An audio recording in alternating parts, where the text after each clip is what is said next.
Bienvenidos a un nuevo programa de Salud Hoy, una nueva semana juntos para seguir compartiendo diferente información acerca del mundo de la medicina. En el día de hoy vamos a hablar acerca de enfermedades que afectan al tubo digestivo y obviamente al intestino. Ellas son las enfermedades inflamatorias intestinales y la enfermedad celíaca.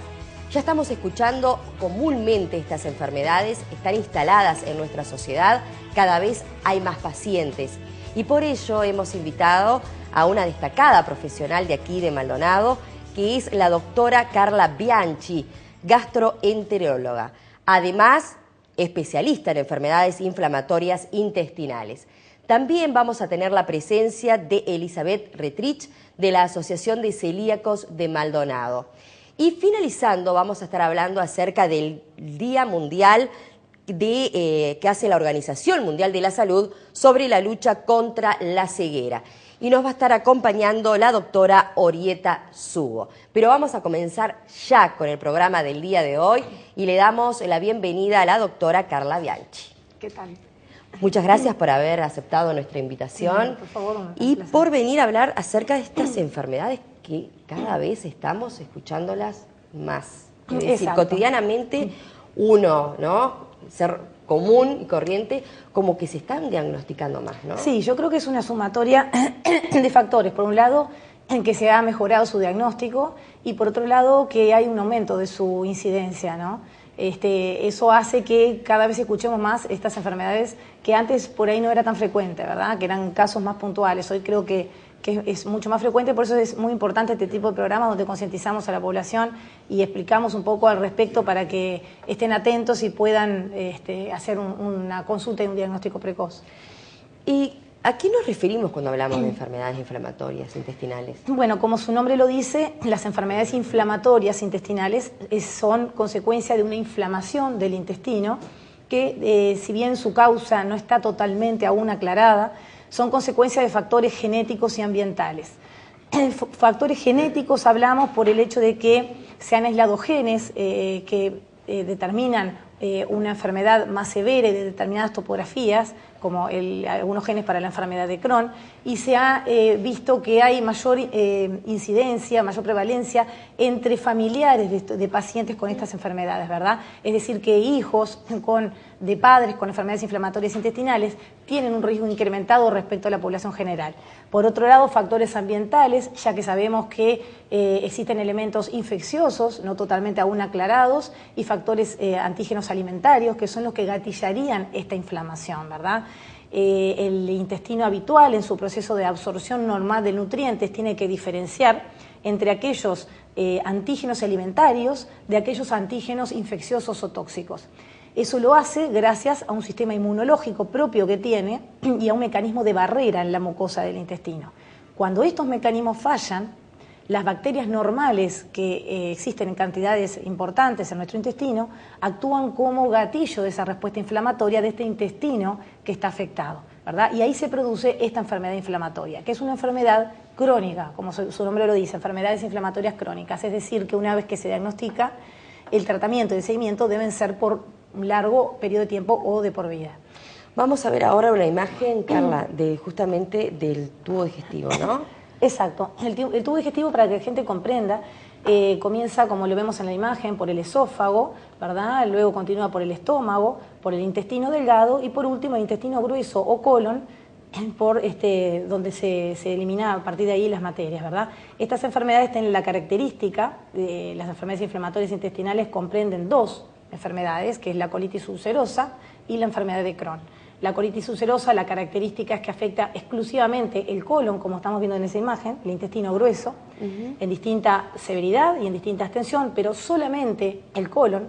Entonces podría decirse que es una enfermedad potencialmente curable si nosotros sacáramos el intestino, obviamente que no se hace en condiciones innecesarias, pero a diferencia de la enfermedad de Crohn, que es una enfermedad que afecta cualquier sector del tubo digestivo, de la boca hasta el ano, predominantemente el intestino delgado. Ahí vemos una diferencia justamente de un gráfico de lo que es el tubo digestivo, muy minimalista, pero vemos cómo la enfermedad colitis ulcerosa afecta solo el colon, pintado en rosado. Es decir, lo menos. Exactamente, lo que menos está pintado en la primera imagen, mientras que la enfermedad de Crohn afecta potencialmente cualquier sector de la boca al ano y predominantemente lo que es intestino delgado y colon. ¿Cuál es la diferencia entre una y otras de esas enfermedades que tú estabas nombrando recién? La diferencia una justamente es la topografía, ¿no? El grado de afección, que una puede afectar cualquier sector y la otra solamente localizado al colon. La otra diferencia es el grado de invasión de esa inflamación. Si uno mirara esa inflamación, un trozo de intestino al microscopio, la colitis ulcerosa afecta solamente la mucosa, la capa más superficial interna, mientras que la enfermedad de Crohn es una enfermedad que la inflamación puede atravesar todas las capas, lo que llamamos transparietal. Por lo tanto, el proceso inflamatorio puede extenderse afuera de la pared del aparato digestivo, extendiendo este proceso inflamatorio a órganos que están contiguos, ¿verdad? O sea, cercanos, provocando lo que frecuentemente esta enfermedad da, que son las fistulizaciones a órganos contiguos, que es la extensión del proceso inflamatorio. Bueno, acá vemos una imagen radiológica de lo que llamamos un tránsito de intestino delgado, en donde podemos observar que se ramifica ese intestino, ¿verdad? Eso es la fístula. Eso son las fístulas. Ahí tenemos fístulas que son trayectos que comunican esa inflamación, distintos sectores, en este caso, en esta imagen, distintos sectores del tubo digestivo, del intestino delgado entre sí. Pero esas fístulas a veces pueden comunicar intestino delgado con vejiga, intestino delgado con vagina, intestino delgado con otros órganos. ¿Que se crea como una mucosidad? No, se produce, claro, sería como un puente entre dos órganos contiguos, ¿verdad?, cercanos, del proceso inflamatorio, ¿verdad? Y otra cosa que te quería comentar es que no siempre es fácil el diagnóstico de estas enfermedades, porque como te comenté, la enfermedad de Crohn puede afectar cualquier sector. Cuando está localizada exclusivamente en el colon, a veces se nos presenta la disyuntiva de si es una enfermedad de Crohn del colon exclusivamente o es una colitis ulcerosa. En general, hay características endoscópicas que los endoscopistas entrenados las pueden diferenciar, y como te decía, hay diferencias en lo que es la histología cuando uno la mira al microscopio, sí, en cuanto a la profundidad de esa inflamación, pero no siempre es tan fácil. Y hasta en un 10% de los casos tenemos lo que llamamos colitis inclasificables o indeterminadas, que a veces solamente la evolución con el correr de los años, cuando agregan otras manifestaciones, la podemos definir. Me acuerdo que diste una charla una vez sobre justamente Crohn. Exacto. Y que vos destacabas el aumento que había habido en la población. Exacto. Son enfermedades que, por suerte, Uruguay es de baja prevalencia, si bien no tenemos cifras nuestras, se están elaborando. En el mundo, en lo que es Europa y América del Norte, uno puede ver un promedio entre 200 a 250 pacientes cada 100.000 habitantes, un poco más de colitis ulcerosa que de Crohn. Con una incidencia, que son los casos nuevos por año, de colitis ulcerosa estabilizada y una incidencia de la enfermedad de Crohn en aumento. Uruguay, para que tengas una idea, decimos que baja prevalencia porque se considera que hay entre 20 y 100 casos cada 100.000 habitantes, o sea que realmente tenemos mucho menos cifras, ¿no?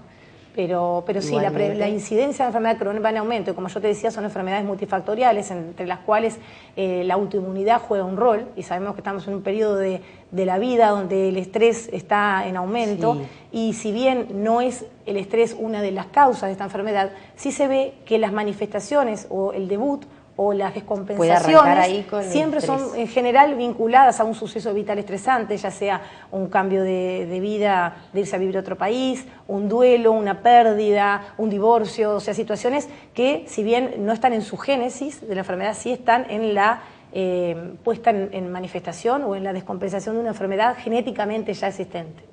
¿Cuál es la diferencia con el colon irritable, con esa enfermedad que estábamos hablando? Es muy interesante porque hoy el colon irritable, creo que si hablamos del estrés, es una de las manifestaciones digestivas más frecuentes. La diferencia fundamental es que el colon irritable es una enfermedad funcional y estas enfermedades son enfermedades orgánicas. ¿Qué quiere decir esto? Que en las enfermedades orgánicas hay una lesión. Uno mira estas enfermedades y hay úlceras, hay heridas, hay inflamación. Uno mira el colon irritable y no hay nada. Los estudios clínicos y paraclínicos, los estudios endoscópicos, radiológicos del colon irritable nos muestran un intestino sano. A lo sumo, un intestino con aumento de su contractilidad, ¿verdad? Con más espasmos. Es un trastorno funcional, quiere decir que no hay lesiones, es un trastorno puramente motor, ¿verdad? Si se quiere, funcionamiento. Hay toda una explicación a base de por qué hay más contractilidad y los sujetos que padecen un colon irritable se supone que tienen un umbral al dolor y a esa contractilidad del colon más bajo que el resto de la población y por eso sentirían los dolores, ¿verdad? Pero son enfermedades diferentes, una es funcional, cero riesgo de malignidad, otra es una enfermedad orgánica que si bien es benigna tiene potencialmente un riesgo de evolución a malignidad, por eso es que las controlamos y debemos tratarlas. El colon irritable también lo tratamos, obviamente, por la sintomatología del paciente, pero no existe un riesgo incrementado de la malignidad. Ahí está. Ahora vamos a ver otra imagen. A ver, ¿qué significa esto? Bueno, como yo te mencionaba, la colitis ulcerosa afecta solamente el colon, el intestino grueso, y ahí vemos en rojo los distintos grados de afección. Un tercio de los pacientes tienen lo que llamamos colitis distal, que afectan solo el recto o la porción más distal del colon. Otro tercio tienen una colitis que alcanza lo que es el ángulo izquierdo del colon y otro tercio tienen lo que llamamos colitis extensa o pancolitis, que es cuando afecta todo el colon, ¿verdad? Excede el ángulo derecho del colon. Eso es lo que habla es de la extensión, eso a nosotros nos sirve para pautar un tratamiento, ¿verdad? Saber qué tipo de medicamentos y sobre todo por qué vía lo vamos a administrar. Carla, te invito a hacer una pausa y en el próximo bloque quiero que me expliques los síntomas, es decir, Perfecto. por qué de cada una de estas cosas que estuvimos hablando. Porque aparte, como dijiste, que hay causas que son también ambientales, estaría bueno que la gente sepa cuáles son esos síntomas y cuándo tiene que ir al doctor. Perfecto. Y también sobre los tratamientos. ¿Te parece? Muy bien, encantada. Hacemos una pausa y ya regresamos con más Salud Hoy.